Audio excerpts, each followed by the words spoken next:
Adolescence.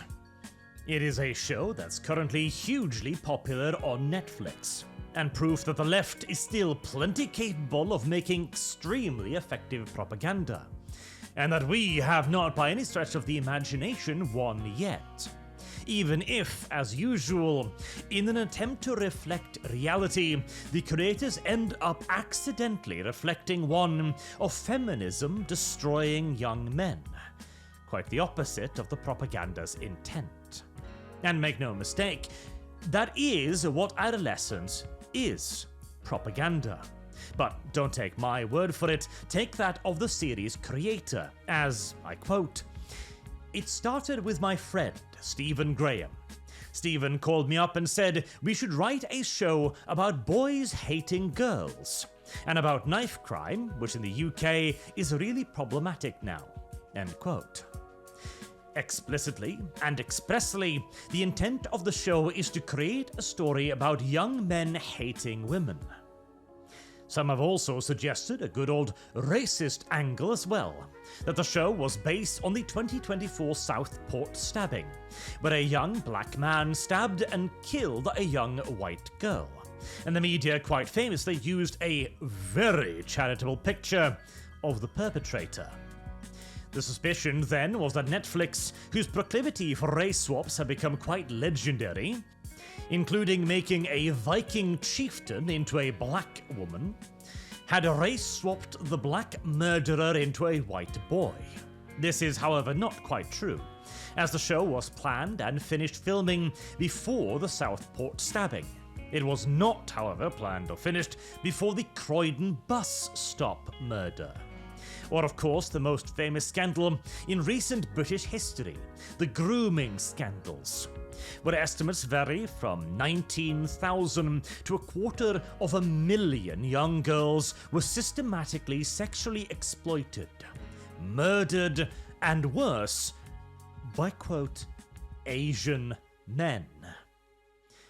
There are indeed groups of people in the modern-day United Kingdom that hate women, or who at the very least see them as lesser beings. But these groups are rarely composed of white British men. So whilst the claim of the show being based on the Southport murder does indeed appear false, I can all but guarantee that the race of the perpetrator is not a complete coinky-dinky-winky, especially considering knife crime statistics in the UK, with examples from London where 2/3 of knife crime offenders were from a minority background. But as the creators too mentioned in the previous quote, the knife crime issue was secondary to boys hating girls. This is made even more evident by the fact that, as the creators state, Adolescence is not a crime show. The 4 episodes are not spent trying to figure out who did it, who really killed the young girl or why, or piecing together evidence. Instead, the guilt of the young boy is made completely clear at the end of episode 1. Again, this is not a crime show, it is not a piece of entertainment, it is propaganda. First, second, and thirdly. Now, it is an excellently crafted piece of propaganda, mind you. The performances are exceptional, the camera work is beautiful, and the emotional weight on display, in certain scenes, particularly the last of them all, is genuinely heart-wrenching. But it remains propaganda, as the real thrust of the show remains the idea of boys that hate girls. So, what does this mean? Well, it revolves around what the show calls the manosphere. It even name drops Andrew Tate, and claims him to be one of the central points of the term incel. Now, calling a 13-year-old boy, Jamie, the one suspected and eventually confessed to the murder of the young girl in question, Katie, an involuntary celibate, is of course ridiculous. But the show in essence uses incel to mean person who hates women, or even more correctly, person who has been affected and or indoctrinated into hating women. The show also presents the term as one of the key triggers that led Jamie to murdering young Kate, who had been apparently bullying Jamie on social media, where she was calling him an incel, meaning to indicate that he would be a virgin for life. And the show presents these terms, manosphere, incel, etc., like they are some strange, obscure things. Like magical formulas that completely baffles our 30, 40-something police officers. They bring up, for example, what the show refers to as a manosphere idea, that 80% of women are attracted to 20% of men. Now, this is clearly a paraphrasing of a fairly famous statistic, namely that women consider 80% of men to be below average in attractiveness. Or that, to put it the other way around like in the show, that women are only attracted to the top 20% of men. This is, however, not some strange internet myth. It's numbers from a dating site. Hello Cupid, you see, did a survey of its female members, asking them to rate the male members' attractiveness. And that is where it emerged that they found the majority of men on the site to not be attractive, 80%. This number is not some fanciful figment dreamt into being by basement-dwelling males who can't get laid. It's women's position on the matter. And reality does seem to bear it out as well. Marriage rates are down, massively so over the last 50 years. And more men seem to just be checking out of the dating market in general. Men appear demoralized. And that is a big part of adolescence, as the show heavily implies that Jamie wanted to date Katie, and her rejection of him, along with subsequent bullying, was the cause why he chose to murder her. The question then, of course, evolves into why such an extreme reaction was the outcome. I have my theory, but let's begin with the show's and the creators' idea, who of course claim it to be the aforementioned manosphere, the hatred of women. And this it attempts to show and again, in particular in the third episode, when a psychologist sits down with Jamie and after a long exchange asks if he understands what death is, if he understands that Katie is gone, and thus any allegations that Jamie makes as to her character are irrelevant. The bullying, her being mean, or as Jamie puts it, a bitch, are all irrelevant. There are articles on the internet also going into quite some length to explain that what's going on here is that Jamie is suffering from entrenched manosphere ideology. And that Jamie did this because he didn't see something wrong in it, or that he believed his actions to be justified, etc. Again, the show mentions this a lot, it talks about it a lot, but does very little to show or indicate it. Jamie himself never claims to hate girls. In fact, he was pursuing Katie romantically. He wants a girlfriend. He puts on the airs of a young boy, claiming he has seen girls topless, etc. He is also deeply insecure, considering himself ugly, for example, referring back to the 80% thing which the show attributes to the manosphere, when in reality, again, it's a woman thing. The show also presents, or tries to do so, that Jamie's response to the interview, which is to get aggressive, is another piece of evidence that he has been indoctrinated into the manosphere, and thus reacts naturally with violence, with intimidation towards women. But I believe this, in fact, to be evidence of the exact opposite. That what the left thinks is toxic masculinity is something quite different.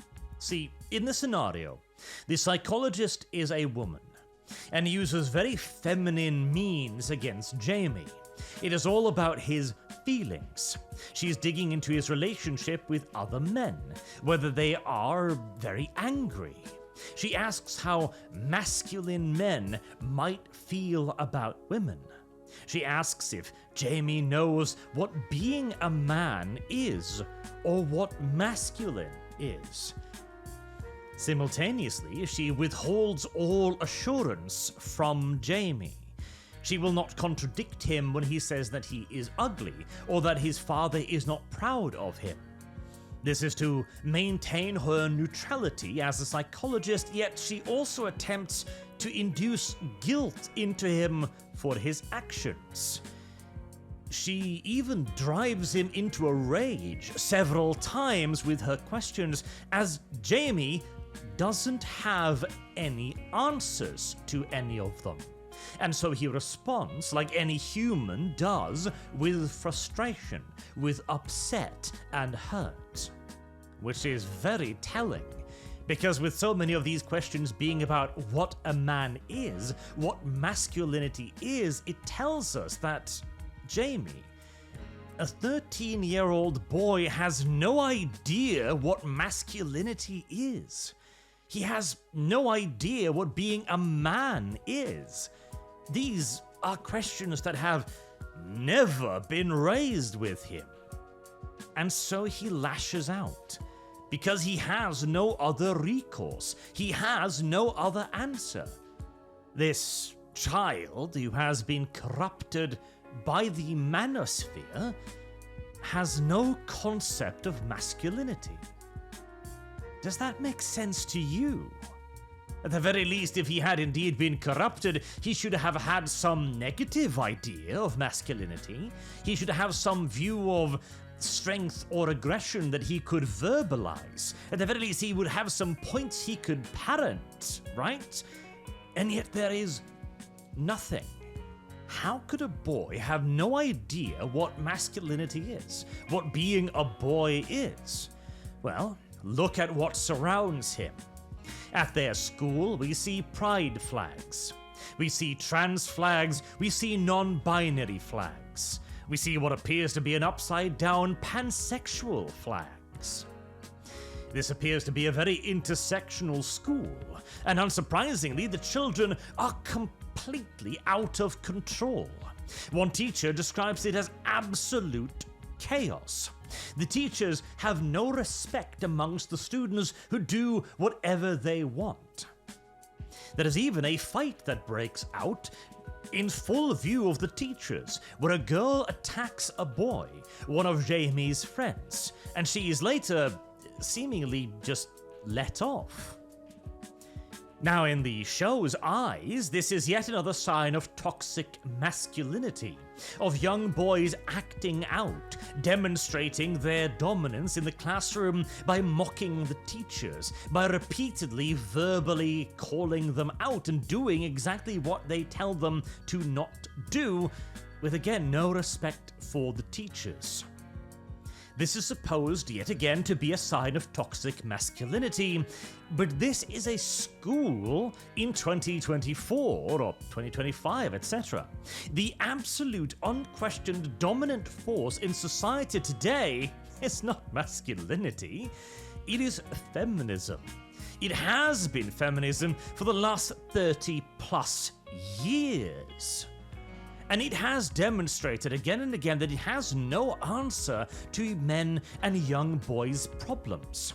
These children are acting out because there is nothing to prevent them from doing so. Feminism does not have an answer for a young boy looking for boundaries. Which is the exact same thing that happens in the scene with the psychologists, where all she does as he is raging around the room is sit there and look at him and remain feminine, soft. She does not set any boundaries. In fact, she relies on a man to come in and set the boundaries for her. And even he is bound by the shackles of femininity. Stop it, Jamie. You're hurting yourself, Jamie. Don't do that, Jamie. The young boys do not respect anything because there is nothing to respect. Femininity in this way, in this level of dominance over society, appears to be outright toxic to society. And it leads to situations where, to attempt to make it seem less so, the show loses contact with reality. For example, shortly thereafter, one of the lady detectives says only the perpetrator is important, that people only remember Jamie and forget about the victim, Katie, as if to indicate that society is not in fact dominated purely by femininity, and its only concern is for further feminization of society. Yet again, this is absolute weapons-grade nonsense, as exemplified by the response to Adolescence. There are dozens of articles calling for more protections for women now. Protecting girls is a matter of the utmost urgency for British Parliament.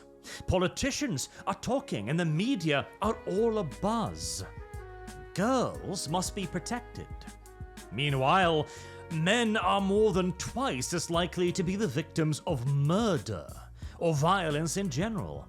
Yet, no one ever calls for protection for men. Indeed, men's issues are so rarely even on the agenda that it might as well be never. And even when they are brought up, the issues are near universally viewed through a feminist lens. We have literally a week-old example of this in a video I did where in Norway we have 3 women debating whether or not feminism should start dealing with men's issues. Because feminism is the only force in our society right now. This is the true root of a lot of our problems today.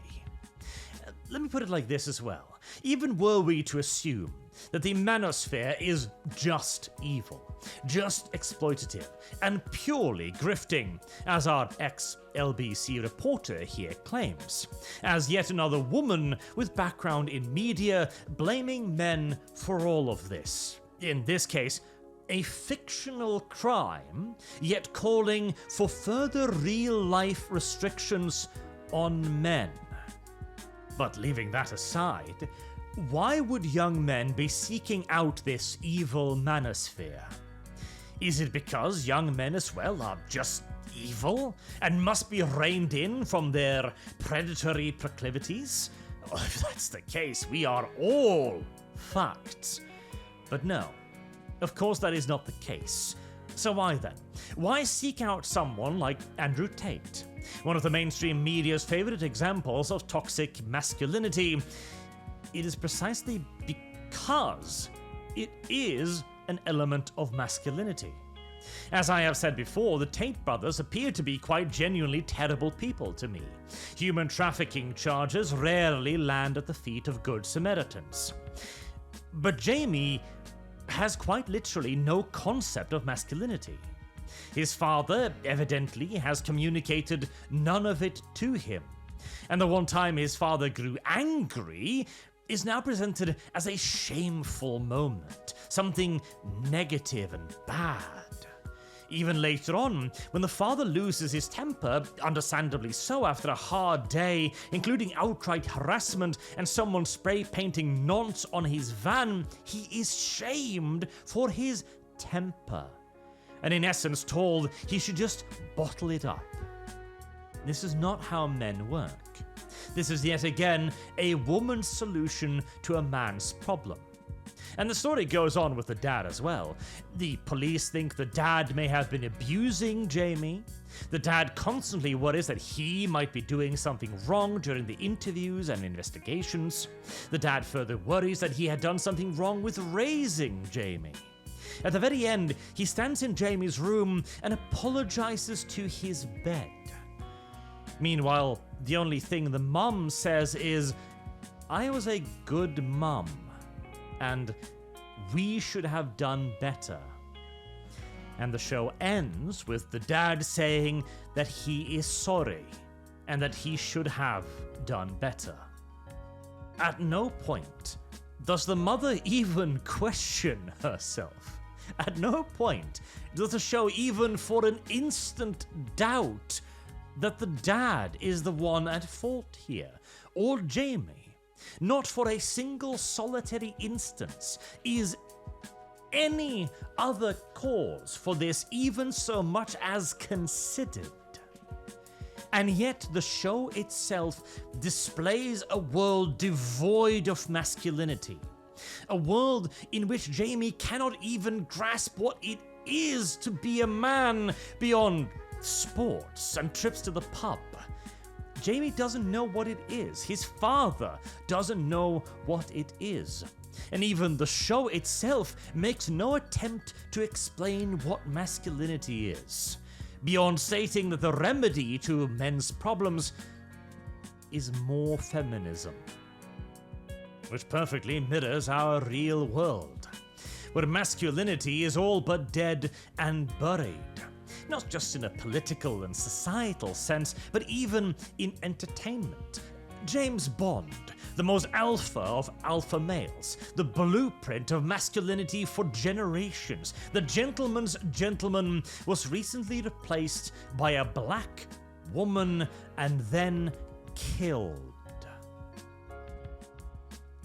Is there any wonder then that young men are quite literally chased into any alternative they can find? Again, let's take the worst examples of the Tates. Look at the lifestyle they are selling. Fast cars, muscles, and hot bitches.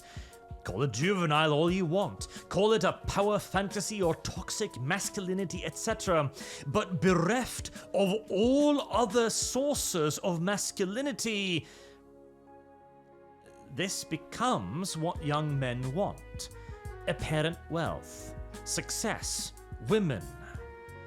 These are, at their cores, as common fantasies to men as knights in shining armor or businessmen with sex dungeons are to women. And if you eradicate all other traces of masculinity, as we have indeed done, you grant the likes of the Tates of the world a monopoly on it. Not because they are the best, not because they are the finest representations of masculinity out there, but because there is nothing else. Once more, Adolescence is the example of its own failings. The manosphere are not out there creating 4-hour-long propaganda series for Netflix.